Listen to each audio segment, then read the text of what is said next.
संकल्प न्यूज मराठी माध्यम विश्वसनीय पत्रकारितेचं www.sankalpnews.co.in। नमस्कार, मी विठ्ठल माने। आपण पाहत आहात संकल्प न्यूज मराठी। वाई खंडाळा महाबळेश्वर मतदारसंघात अब की बार कौन आमदार या विशेष कार्यक्रमात आज आपण भेटणार आहोत भारतीय जनता पार्टीचे प्रदेश कार्यकारिणी सदस्य आणि ज्यांच्या कार्यकर्ता म्हणून कारकिर्दीचा शुभारंभ किंवा प्रारंभ हा युवा भाजपा कार्यकर्ता म्हणून झाला असे वनश्री अविनाशजी फरांदे यांचं आपण आपल्या संकल्प मीडिया न्यूजमध्ये मनपूर्वक स्वागत करूया आणि त्यांच्याशी आज रणसंग्राम वाई खंडाळा महाबळेश्वरचा या कार्यक्रमात त्यांच्याशी गप्पाही मारूया। गप्पा गोष्टींच्या पहिल्या टप्प्यात आपण त्यांच्याशी बोलूया। आपण पक्षाचे कार्यकर्ते म्हणून तळागाळातील कार्यकर्ते म्हणून आपल्या कारकिर्दीचा कार्यकर्तेपणाचा प्रारंभ केला आणि त्यानंतर पक्षाचे जिल्हाध्यक्ष अशी चढती कमान आपली सदैव राहिली किंवा आज प्रदेश कार्यकारिणी सदस्य आणि एकूणच निष्ठावंत भारतीय जनता पार्टीचे कार्यकर्ते म्हणून जो तुमचा परिचय आहे त्या संबंधित जी आपली पूर्वपीठिका आहे, पूर्वीचा जो अनुभव आहे त्या संबंधित थोडं बोलावं। नमस्कार। तसं बघितलं तर भारतीय जनता पार्टीमध्ये आमचे चुलते प्राध्यापक ना. स. फरांदे माजी सभापती विधान परिषद महाराष्ट्र राज्य आणि युवा मोर्चाचे प्रदेशाध्यक्ष प्राध्यापक सुभाषजी फरांदे हे राज्याचे नेतृत्व भारतीय जनता पार्टीचं करत असताना ओझडे गावामध्ये त्यांना एक खंत होती की आम्ही दोघेही राज्याचं नेतृत्व करतो आहे, परंतु आमच्या गावामध्ये कोणी काम करणारं नाही किंवा पक्षाचं कार्य उभं राहत नाही। या अनुषंगाने त्यांनी मला प्रवृत्त केलं आणि मी साधारण स्थापनेपासून म्हणजे शालेय जीवनापासून या पक्षाशी निगडीत आहे। 1980 शालेय जीवनामध्ये आमचे काका ज्यावेळेस गावी येत होते त्यावेळेस आमची पडवी होती, त्या ठिकाणी कोणाला बोलवून आण, चहा देणं, कुठल्या नेत्याचं स्वागत करणं येते अशी छोटी मोठी कामं करून मी भारतीय जनता पार्टीचा प्रवास सुरू केला। परंतु साधारण 90 सालापासून भारतीय जनता पार्टीमध्ये मी सक्रिय झालो आणि सक्रिय झाल्यानंतर साहजिकच एका कार्यक्रमामध्ये प्राध्यापक सुभाष फरांदे आले होते आणि तो कार्यक्रम युवा मोर्चाचा होता हरिहरेश्वर मंदिर वाईमध्ये आणि त्या ठिकाणी त्यांनी अचानक माझी युवा मोर्चाच्या तालुकाध्यक्षपदी घोषणा केली, कारण त्यावेळेस भारतीय जनता पार्टीचं काम करणं अतिशय अवघड होतं आणि घोषणा केल्यानंतर साहजिकच मला भारतीय जनता पार्टीचं सक्रिय राहणं भाग पडलं। मग मी भारतीय जनता पार्टीमध्ये युवा मोर्चाचा अध्यक्ष 3 वर्ष होतो, त्यानंतर मी भारतीय जनता पार्टीचा वाई तालुक्याचा अध्यक्ष 3 वर्ष केलं, नंतर सातारा जिल्ह्याचा सरचिटणीस म्हणून 3 वर्ष काम केलं आणि त्यानंतर भारतीय जनता पार्टीचा जिल्हाध्यक्ष म्हणून 3 वर्ष काम केलं होतं, 10, 11, 12 आणि जिल्हाध्यक्ष पदावरून पायउतार झाल्यानंतर भारतीय जनता पार्टीचा सन्मान करून मला त्यांनी प्रदेश कार्यकारिणी पदावर घेतलं आणि प्रदेश कार्यकारिणी पदावरपर्यंत म्हणजे असा चढत्या क्रमाने मी प्रवास केलेला आहे। प्रदेश कार्यकारिणी सदस्यापर्यंत मी गेलेलो आहे। आता आपण थोडं आपला प्रवास आता उलगडा केलाच, पण आपण या पक्षाच्या माध्यमातून पक्षाच्या व्यासपीठावरून जेव्हा आपण काम करत होता तेव्हा पक्षाची काही ध्येय धोरणं आपणाला आकर्षित करत असतील। या ध्येय धोरणांबद्दल किंवा ज्यामुळं तुम्ही पक्षाचे खंदे समर्थक कार्यकर्ते म्हणून पुढं आलात, विशेषतः जिल्ह्यात नावाजलात, तर त्या पाठीमागं पक्षाची कोणती ध्येय धोरणं आपल्याला आवडतात किंवा त्याच्याशी आपली बांधिलकी आपण मानता? एक तर प्राध्यापक ना. स. फरांदे काका हे आणि प्राध्यापक सुहास फरांदे यांचं पाठबळ असल्यामुळेच मी भारतीय जनता पार्टीमध्ये काम करायला सुरुवात केली आणि दुसरा एक विषय असा आहे की भारतीय जनता पार्टी हा राष्ट्रीय पक्ष आहे आणि हिंदुत्ववादी तर आहेच आहे, परंतु त्यामध्ये जी शिस्त, प्रामाणिकपणा किंवा कार्यकर्त्यांना सपोर्ट करणं ही त्यावेळेस होत होतं। म्हणून ह्या सर्वांचा विचार करून किंवा त्यावेळेच्या ध्येय धोरणाचा विचार करून मी त्या भारतीय जनता पार्टीमध्ये काम करायला सुरुवात केली आणि ते आज तागायत मी भारतीय जनता पार्टीमध्येच आहे आणि कार्यरत आहे. छान.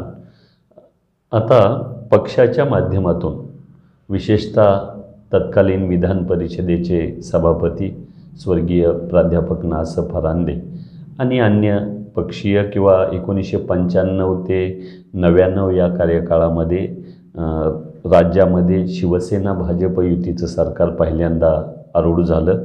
त्या काळापासून म्हणजे आपण तर आपल्या कारकिर्दीचा प्रवास 1990च्या दशकापासून सुरू झाला, म्हणजे 80 ते 90 वगैरे असं सांगितलं, विद्यार्थी दशेपासूनच. मग या पक्षाच्या माध्यमातून जी समाजासाठी विकासात्मक कामं किंवा जे योजनांची अंमलबजावणी त्या संबंधानं विस्तारानं बोललात तर दर्शकांसाठी ते उपयुक्त ठरेल.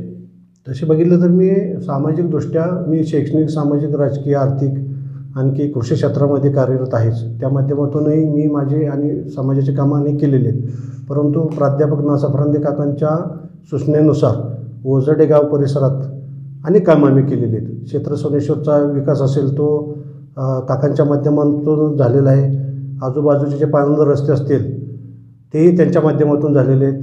ओझरडे, आणखीन खानापूर आणि इतर ठिकाणचे पिकअप शेड, जोशीवीर त्या ठिकाणचे पिकअप शेडही त्यांच्याच माध्यमातून एस टी पिकअप शेड. परत आपलं वाईमधील जे सेतू कार्यालय आहे त्याची जी जुनी इमारत आहे तेही काकांच्या माध्यमातूनच झालेली आहे. परत आसले येथील सामाजिक सभागृह तेही ना. स. फरांदे काकांनीच दिलेलं आहे. असे आपल्या तालुक्यातली उदाहरणं आहेत आणि जिल्ह्यात सुद्धा त्यांनी आम्हाला सांगायचं की अमुक अमुक ठिकाणी जा, त्या ठिकाणी काय आवश्यकता आहे बघा आणि त्या दृष्टीनं हे मान्यच. कारण सर्जापूर तालुका जावली येथे एक काकांनी एक सभागृह सामाजिक देऊरला दिलेलं आहे, साकुर्डीला दिलेलं आहे. त्या माध्यमातून त्यांनी आदेश दिला की आम्ही जायचो आणि ते काम कुठं काय काय सूचना आहेत ते करायचो. इव्हन आपले सैनिकांचं गाव आपशिंगे गाव त्या ठिकाणी आम्हाला पाठवलं होतं की बाबा सैनिक त्या ठिकाणी भरपूर आहेत, तिथंही आपल्याला काही ना काहीतरी द्यायचे. परंतु आम्ही ज्यावेळेस गेलो त्यावेळेस त्या सर्व योजना त्या ठिकाणी राबवल्या गेल्या होत्या. त्यामुळे त्यावेळेचे सरपंच असतील किंवा अधिकारी असतील ते म्हणले ह्या ठिकाणी राबवण्यासारखं काहीच राहिलेलं नाही. अशा पद्धतीनं आम्ही प्रत्येक गावात जायचो, सर्वे करायचो आणि त्यांना रिपोर्ट करायचो आणि त्यांनी ते त्या ठिकाणी असंख्य कामं दिलेली आहेत.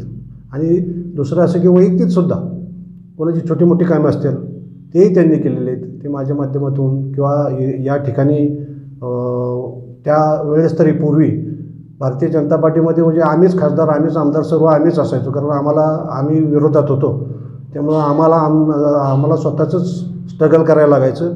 त्यामुळे स्वतः जाऊन ते सर्व प्रश्न संबंधित अधिकाऱ्यांच्या पुढे मांडायचे आणि ते प्रयत्न सोडवण्यासाठी प्रयत्न करायचे. आणि अधिकारी पण अतिशय चांगल्या पद्धतीनं आम्हाला सहकार्य केलेले आहेत. अशी हजारो कामं आहेत की दिल्लीपर्यंत मी ती कामं घेऊन गेलेलो आहेत आणि ते लोकांची कामं झालेली आहेत. संघर्ष, स्ट्रगल ज्याचा उल्लेख आपण केला, संघर्ष हा तुमच्या चेतनेला, जी काही चेतना पक्षासाठी म्हणून तुम्ही जागी ठेवलीत त्या चेतनेला दिलेला व्यायाम होता. आणि या व्यायामातूनच आपण अनेकदा निवडणुकांच्या मैदानाचाही अनुभव घेतला आहे. सध्या वाई खंडाळा महाबळेश्वर विधानसभा मतदारसंघाची निवडणूक सुरू आहे आणि या निवडणुकीत उमेदवारी अर्ज आपण दाखल केलेला होता.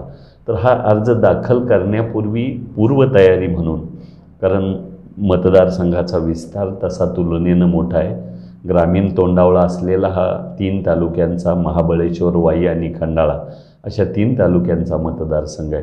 तर आपल्या पूर्वतयारीविषयी जाणून घ्यायला आम्हाला आवडेल. मी प्रकाशजी जावडेकरांची ज्यावेळेस पदवीधरला उभे राहिले त्या पुणे पदवीधरला त्यावेळेस दोन्ही निवडणुकीत मी सक्रिय सहभाग घेतलेला आहे. आत्ताचे जे काही मंत्री आहेत माननीय चंद्रकांतदादा पाटील त्यांच्याही निवडणुकीत मी पूर्ण सक्रिय घेतलेलं आहे, जिल्ह्याचं हे केलेलं आहे. आणि त्याच्यानंतर मी जिल्ह्याच्या बाहेर जाऊनसुद्धा प्राध्यापक ना. स. फरांदे काकांची जी निवडणूक असेल नगर जिल्ह्यात मी काम केलेलं आहे. कोपरगावमध्ये त्यावेळेस माझ्याकडे संगमनेर होते. परत प्राध्यापक सुहास फरांदे ज्यावेळेस पदवीधरला उभे राहिले होते त्याही निवडणुकीत मी सक्रिय सहभाग घेतलेला आहे. मला जबाबदारी दिली होती नाशिक पदवीधरची. आणि पुणे मध्ये ज्यावेळेस आदरणीय कांताताई उभ्या राहिल्या होत्या त्या ठिकाणी पुरंदर तालुक्याची माझ्याकडे जबाबदारी दिलेली आहे. हे करत असताना यापूर्वी ज्या निवडणुका झाल्या, लोकसभेच्या असेल किंवा विधानसभेची असेल, विधान परिषदेची असेल किंवा सहकारातल्या निवडणुका असतील, त्या सर्व निवडणुकीमध्ये मी सक्रिय सहभाग घेतलेला आहे आणि ह्याचाच विषय म्हणून सर्व कार्यकर्त्यांचा आग्रह होता की आपणही निवडणूक लढावी. आणि हे निवडणूक माझी पण इच्छा होती की प्रत्येकाचं एक स्वप्न असतं राजकीय क्षेत्रात काम करत असताना की टप्प्याटप्प्यानं आपण त्या पदापर्यंत पोचलं पाहिजे. म्हणून मी 2014 सालीही पक्षाकडे मागणी केली होती, परंतु त्यावेळेस आमचे नेते एकनाथजी खडसे साहेब असतील, विनोदजी तावडे साहेब असतील, त्यांनी मला सांगितलं की बाबा मदनदादा भोसले या ठिकाणी उमेदवारी करू इच्छितात, ते भारतीय जनता पार्टीमध्ये प्रवेश करतात, तर तुम्ही माझं ऐका आणि थांबा. मग आम्ही थांबलो, परंतु त्यावेळेस मदनदादांनी उमेदवारी घेतली नाही आणि ती उमेदवारी पुरुषोत्तम जाधवांनी घेतली. आणि त्या निवडणुकीतही आम्ही कुठलाही निराशा न होता त्या ठिकाणी सक्रिय सहभाग घेतला. गेल्या पंचवार्षिकलासुद्धा मी इच्छुक होतो, पक्षाकडे मी उमेदवारी मागितली होती, परंतु मदनदादा हे फार मोठे नेते, त्यांच्याकडे 3 कारखाने, माजी आमदार, प्रदेशाध्यक्षांचे चिरंजीव असे सर्व मला सांगितल्यामुळं ते म्हणले ठीक आहे, आत्ता पण आमचं ऐकतो, पुढल्या वेळेस आपण तुझा विचार करू. त्याही वेळेत मी थांबलो. आत्ता ह्यावेळेस काय झालं की आपण महायुती झाल्यामुळं साहजिकच ही जागा ह्याला गेली, राष्ट्रवादीकडे गेली. त्यामुळं ह्या ठिकाणी उमेदवारी मिळणं शक्यच नव्हतं. परंतु विषय असा झाला की गेले 6-7 वर्ष झालं आम्ही भारतीय जनता पार्टी काँग्रेस मुक्त करायला गेलो, ते काँग्रेसयुक्तच झाली. त्यामुळे जे काही नवीन पदाधिकारी आले त्यांनी एकच सपाटा लावला की जुन्यांना घरी बसवणे किंवा जुन्यांना काही सहभाग न घेणे येते. ह्यातूनच खरं तर चिडून जाऊन माझा जो काही माझ्याबरोबरचे सहकारी आहेत, माझा जो गट आहे, त्यांनी शेवटी असा विचार केला की बाबा काय नाही, हे आपल्याला काय कुठं सामावून घेत नाही, वरिष्ठ पण आपली कुठली सामावून घेत नाही, त्यामुळं आपण एक निर्णय करू आणि ह्या विधानसभेला सामोरं जाऊ. अशा पद्धतीनं आम्ही ह्या विधानसभेला अपक्ष म्हणून सामोरे गेलो. परंतु काय झालं की अपक्ष जात असताना नाही एवढं जिल्हाध्यक्ष म्हणून भारतीय जनता पार्टीच्या सातारा जिल्ह्याची जबाबदारी आपण स्वीकारली आणि जबाबदारीनं निभावलीही. तर पक्षाच्या बांधणी आणि पक्षाचं सुसंघटन या अर्थानं आपले जर कामाबद्दल दर्शकांना ऐकायला आवडेल, आपण त्या संबंधानं थोडं बोलावं. मी आत्ता सांगितल्याप्रमाणे मी युवा मोर्चाचा अध्यक्ष होतो, आणखी तालुका अध्यक्ष होतो, जिल्हा सचिव होतो, जिल्हाध्यक्ष होतो. हे करत असताना सर्व निवडणुकीला आमच्या अंतर्गत निवडणुका दर 3 वर्षांना होत असतात. त्या सर्व निवडणुकांना सामोरं मी गेलेलो आहे. अनेक ठिकाणी जिल्हा सरचिटणीस असताना माझ्यावर जबाबदारी होती की त्या ठिकाणच्या अध्यक्ष पदाधिकाऱ्याच्या निवडी करायच्या आणि निवडी करत असताना थोडी वादावादी व्हायची, परंतु मी कुठेही कार्यकर्त्यांना असं वाद करून दिला नाही. त्यांना समजून सांगायचं बाबा ठीक आहे, तुला मी तालुका अध्यक्ष करतो, तुला तालुका लेवलला घेऊ, जिल्हा लेवलला घेऊ, प्रदेश लेवलला घेऊ, अगदी राष्ट्रीय लेवललासुद्धा माणसं पाठवायला लागतात. आणि त्या पद्धतीनं असा वाद मी त्या ठिकाणी मिटवत होतो आणि ते सर्व माझं ऐकत होतो. त्याचाच परिपाक म्हणून अजूनही मी जिल्ह्यात फिरत असताना सर्व कार्यकर्ते मला अतिशय काय म्हणतो आपण आपुलकीनं सन्मान देत असतात आणि प्रेमानं वागत असतात. माझ्याकडे काही त्यावेळेस फार मोठं नव्हतं, परंतु पक्षाची जबाबदारी होती. पक्षाची जबाबदारी असताना जिल्ह्यामध्ये हजारो पदं अजूनही आहेत. आपण काय करू शकतो तर आपण त्या कार्यकर्त्यांची व्यवस्थित बोलून, समजा एखादा शेतकरी असेल तर त्याला त्या पद्धतीचं पद देऊ शकतो. कामगार असेल तर कामगाराच्या आघाडी आहे आमच्याकडं, युवा असेल तर युवाच्या आहे, महिला असेल तर महिला आघाडी आहे, युवा मोर्चा, असे वेगवेगळ्या आघाड्या आहेत. त्या वेगवेगळ्या आघाडीत मी त्या कार्यकर्त्याला सामावून घेतलं आणि त्या सामावून घेतल्यामुळं ते माझ्याशी अतिशय जुळले गेले. कारण सर्वसामान्य कार्यकर्त्याला काय अपेक्षित असतं किंवा आमचा नेता कोणतरी यावा, त्यानं आम्हाला प्रेमानं बोलावं, एखादं पद द्यावं. त्या पद्धतीने मी करत गेलो. त्यामुळं माझं संघटन अतिशय मजबूत झालं. आजही या 3 तालुक्यामध्ये मी ज्यावेळेस उमेदवारीचा विचार केला त्यावेळेस सर्वांना मी भेटलो, माझी भूमिका सांगितली आणि भूमिका सांगितल्यानंतर सर्वांनी ठरवलं की बाबा ठीक आहे, इतक्या वर्ष तुम्ही पक्षाचे प्रामाणिक आहात आणि आम्ही पण बघतोय की तुम्ही काय संघर्ष केलेला आहे ते, तर आपण ही उमेदवारी घेऊया. आणि त्या पद्धतीनं सर्वानुमते वाई, खंडाळा आणि महाबळेश्वर 3 तालुक्यातल्या कार्यकर्ते असतील, मित्रमंडळी असतील, पै पाहुणे असतील, हितचिंतक असतील, ह्या सर्वांनी आग्रह धरला. म्हणून मी ही उमेदवारी अर्ज अपक्ष म्हणून भरला होता. कारण काय झालं की पक्षामध्ये तर उमेदवारी मिळणार नव्हती आणि पक्षातीलही काही नेते मंडळींनी दुर्लक्ष केल्यामुळं वैयक्तिक माझे आणि इतरांचं पण ते त्यामुळं आम्ही हा निर्णय घेतला आणि आम्ही उमेदवारी भरली त्यावेळेस. आता आपण पुढच्या प्रश्नाकडे येऊ. उमेदवारी आपण दाखल केली, परंतु आपण उमेदवारी अर्ज मागेही घेतला. तर त्या संबंधानं दर्शकांना उत्सुकता आहे की आपली उमेदवारी आपला उमेदवारी अर्ज तो मागे का घेण्यात आला? यापूर्वी लोकसभेची निवडणूक झाली त्यावेळेस उदयन महाराज निवडणुकीला सामोरं जात होते. मी इच्छुक होतो, मलाही ऑफर आली होती, परंतु वरिष्ठांनी सांगितलं की बाबा आपल्याला एक मताची गरज आहे, राष्ट्रहितासाठी एक मताची गरज आहे, म्हणून मी त्यावेळेस पण थांबलो आणि त्या दृष्टीने मी सक्रिय पूर्ण या निवडणूक प्रक्रियेमध्ये भाग घेतला. तसंच ह्यावेळेससुद्धा मी ठरवलं होतं की बाबा आपण उमेदवारी करायची आणि त्या पद्धतीने मी यामध्ये भाग घेतला. आणि घेतल्यानंतर ज्यावेळेस मी उमेदवारी भरली त्याच्यानंतर मला कोणी संपर्क केला नाही, परंतु आदल्या दिवशी आमचे प्रदेशाध्यक्ष आदरणीय बावनकुळे साहेब यांनी फोन केला की बाबा तुम्ही असं काही निर्णय घेऊ नका, आपल्याला महायुतीला ते घातक ठरेल आणि उमेदवाराला पण घातक ठरेल, त्यामुळे तुम्ही ही उमेदवारी माघारी घ्यावी. परंतु मी सांगितले बाबा पारंपरिक आमचं आणि आमदारांचं किंवा राष्ट्रवादीचं या ठिकाणी जुळत नाही आणि आमदार आम्हाला काही सन्मान देत नाहीत, विचारत नाहीत, त्यामुळे तुम्ही असं कसं म्हणता की आम्ही म्हणतोय गाडीत बसायचं पण तेच म्हणते देऊ नको, तो कुठल्या गाडीत बसू येऊ नको, अशी परिस्थिती झाली. तर त्यांनी सांगितलं की मी आमदारांशी बोलून घेतो आणि आमदारांशी चर्चा करा, स्थानिक लेवलचे काही प्रश्न असतील ते तुम्ही एकत्र बसून निर्णय करा. त्या दृष्टीनं त्यांनी आमदारांना फोन केला आणि आमदारांनी बोलून मग आमची चर्चा झाली किंवा काय करता येईल भविष्यामध्ये, काय आमदार मकरंद पाटील तर त्यांनी पण विनंती केली की बाबा तुम्ही ही उमेदवारी माघारी घ्यावी, त्यात मलाही त्याचा फायदा होईल आणि तुम्हालाही फायदा होईल. मग आमचं ठरलं की बाबा ठीक आहे उमेदवारी घ्यायची तर काय कारण भविष्यामध्ये पंचायत समिती, जिल्हा परिषद आणि सहकार संस्था त्या निवडणुकांना सामोरं जायचं आहे, त्यामध्ये कार्यकर्त्यांना आपण न्याय दिला गेला पाहिजे. त्या दृष्टीनं त्यांच्याशी चर्चा झाली, वरिष्ठांशी चर्चा झाली आणि ज्यांनी मला सपोर्ट केला होता त्या सर्वांशी मी बोलणं केलं आणि त्या सर्वांचा एकमत झाल्यानंतर मग मी ही उमेदवारी मागे घेतली. ठीक.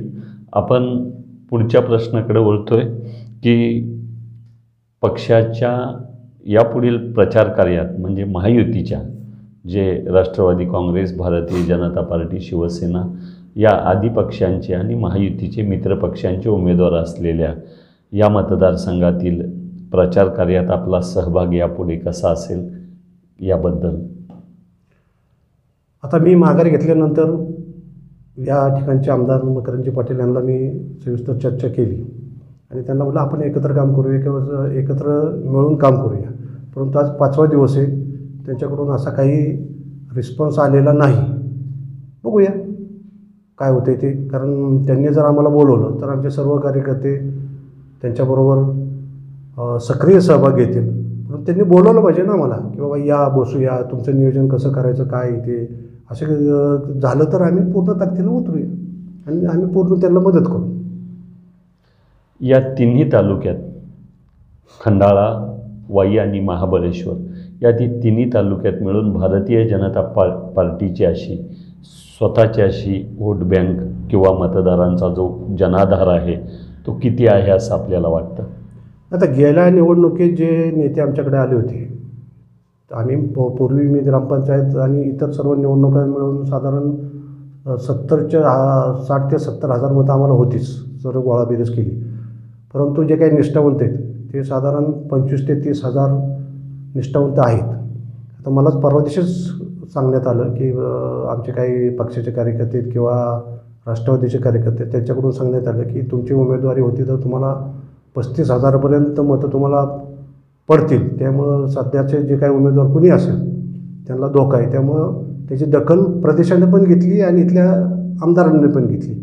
त्यामुळं सहज आम्ही ठरवलं होतं की आपण 25 हजारापर्यंत जाऊ, पण जो काय सर्वे झाला कुणी केला काय केला मला माहीत नाही, परंतु मला पक्षाकडून पण सांगण्यात आलं आणि इथल्या त्यांच्या स्थानिक नेत्यांच्याकडून पण सांगितलं आलं की तुम्ही जर असाल तर 35 हजाराला आम्हाला फटका बसेल, त्यामुळे तुम्ही ही उमेदवारी माघारी घ्यावी आणि त्या दृष्टीनं मी माघारी घेतली. चांगली परिस्थिती आहे, परिणामकारक ठरेल अशी वोट बँक भारतीय कारण काय जनता झालंय, मी पार्टीची म्हणून आहे. गेले 42 वर्ष ह्या वाईशी आणि 3 तालुक्याशी निगडीत आहे. माझ्या संस्था होत्या, त्या संस्थेच्या माध्यमातूनही मी लोकांच्याकडे गेलेलो आहे. मी माझं कॉलेजचं जीवन सर्व किसनवीर कॉलेजला झालेलं आहे. माझी मित्रमंडळी पै पाहुणे या 3 तालुक्यात आहे. इथं चिंतक पण आहेत, त्यामुळं त्यांचं माझ्यावर प्रेम आहे. मी वेळोवेळी ते सिद्ध पण केलेलं आहे. यापुढील आता हे निवडणुकांचंच वर्ष असेल असा अंदाज आहे, कारण जिल्हा परिषद, पंचायत समिती या स्थानिक स्वराज्य संस्थांच्या असो किंवा नगरपालिकांच्या निवडणुका, आपल्या मतदारसंघात जवळपास 7 नगरपंचायती नगरपालिका आहेत. तर पुढच्या नगरपालिका, पंचायत समिती, जिल्हा परिषद या निवडणुकांमध्ये एक पक्षाचा ग्रामीण नेतृत्व म्हणून, पक्षाचा एक ग्रामीण भागातला कृतिशील कार्यकर्ता म्हणून तुमची पुढच्या निवडणुकीत कसं धोरण असेल किंवा काय असेल? आपण बघितलं असेल, वाई नगराध्यक्षाची निवडणूक अतिशय चुरशीर झाली. त्या ठिकाणी कार्यकर्त्यांनी माझ्यावर विश्वास टाकला, मलाच नेतृत्व दिलं होतं. त्यामुळे ही निवडणूक आम्ही एकमतानं जिंकलो आणि तो इतिहास घडला. तसेच लोणंदमध्ये पक्षाचं कार्य छोटं होतं, 5-6 कार्यकर्ते होते, परंतु त्या ठिकाणचे त्यावेळचे आमचे स्नेही विनोदजी क्षीरसागर यांनी विनंती केली आणि ते भारतीय जनता पार्टीमध्ये आले आणि त्या ठिकाणी आम्ही 4-5 मंत्र्यांना निवडणुकीच्या दरम्यान आणलं आणि त्या ठिकाणी आपला उपनगराध्यक्ष आणि स्थानिक स्टँडिंग कमिटीचा चेअरमन पवार म्हणून आणि उपनगराध्यक्ष शेळके म्हणून लक्ष्मण शेळके ताते ह्या त्या ठिकाणी झाले. त्याच्यानंतर ओझरडे ग्रामपंचायतीची निवडणूक झाली, ती पण मीही त्यामध्ये सक्रिय भाग घेतला होता, सर्व घडामोडीत होतो. त्या ठिकाणी आपण 9 भारतीय जनता पार्टीचे आणि 6 राष्ट्रवादीचे असे निवडून आले होते. त्या ठिकाणी आपली चुणूक दाखवली. त्याच्यानंतर वाई महाबळेश्वरचे नगराध्यक्ष त्यांचे मिस्टर कुमार शिंदे यांनाही आपण भारतीय जनता पार्टीमध्ये घेतलं होतं आणि त्या ठिकाणचे 9 नगरसेवक आपण भारतीय जनता पार्टीमध्ये घेतले होते. त्यामुळं ज्या ज्या निवडणुका असतील त्या ठिकाणी आमचे कार्यकर्ते आहेत. गेल्या पंचायत समितीच्या निवडणुकीत आपण 12 पंचायत समिती सदस्य आणि 4 जिल्हा परिषद सदस्य उमेदवार उभे केले होते. यश अपयश हा वेगळा विषय, परंतु आगामी काळामध्ये सुद्धा ज्या ज्या निवडणुका असतील, सहकार क्षेत्रातले असतील किंवा नगरपालिका, पंचायत समिती, आणखीन ज्या ज्या निवडणूक असतील त्या ठिकाणी आमच्या कार्यकर्त्याला संधी देण्याचा प्रयत्न केला जाईल आणि आम्ही त्या ठिकाणी ताकदीनं उभं राहून ती निवडणूक लढू.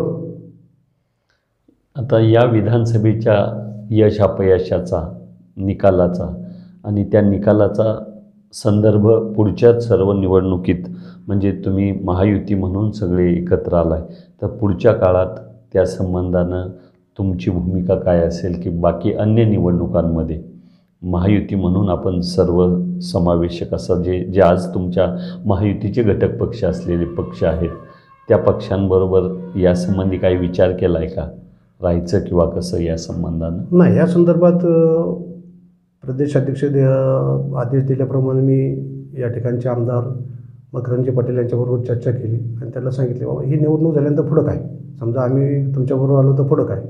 तर त्यांनी शब्द दिलेला आहे की बाबा आगामी काळामध्ये ज्या ज्या ठिकाणी तुमची ताकद असेल त्या ठिकाणी तुम्ही उमेदवार करा, आम्ही तुम्हाला सपोर्ट करू आणि आगामी काळामध्ये 5 वर्ष आपण एकत्र राहून काम करायचं असं त्यांनी शब्द दिला. आता बघू किती शब्द पडतात, कारण या मागील दिलेले शब्द किती पाळले ते आपल्याला सर्वांना माहीत आहे, पण त्यांनी शब्द दिला आहे.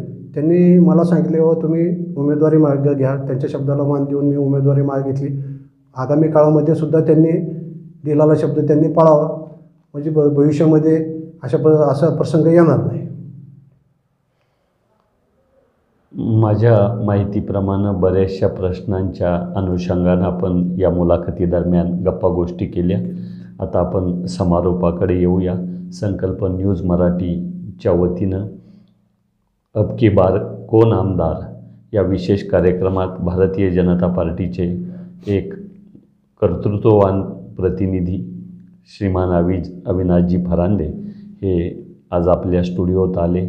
त्यांनी आपल्या दर्शकांशी, संकल्प न्यूज मराठीच्या या प्रेक्षकांशी मनमोकळेपणानं संवाद केला. त्याबद्दल त्यांचं मनपूर्वक आभार, धन्यवाद. आपण या ठिकाणी बोलवलं संकल्प न्यूजच्या माध्यमातून 3 तालुक्यात मला माझा जो विचार आहे ते पोचवण्याची संधी दिली, त्याबद्दल संकल्प न्यूजचे मी आभार मानतो. धन्यवाद.